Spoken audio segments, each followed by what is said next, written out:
अस्सलाम वालेकुम रहमतुल्लाह। हकीम अली फैसल। बालों के लिए जो है मैं एक अच्छा तेल बनाता होता हूँ। आज आप सब दोस्तों के साथ भी शेयर करते हैं।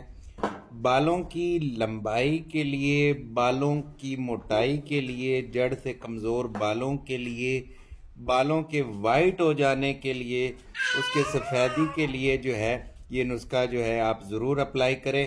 बड़ा ही शानदार है, बड़े ही अच्छे रिज़ल्ट है।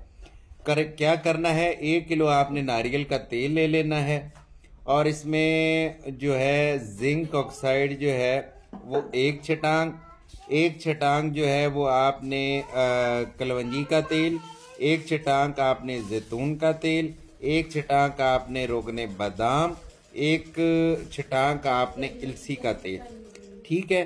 और इसको जो है आप सारे तेलों को मिक्स कर लेंगे और इसमें कड़ी पत्ता जो है वो आपने 2 छटांग जो है डाल के इसको बॉयल कर लेना है अच्छे तरीके से। उसके बाद इसको पुन के जो है जिंक ऑक्साइड इसमें शामिल कर दें।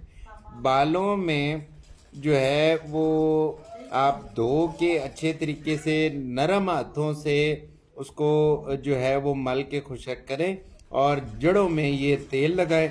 इंशाअल्लाह ताला दुआएं देंगे। दुआओं की दरख्वास्त, हकीम अली फैसल। अल्लाह हाफिज़।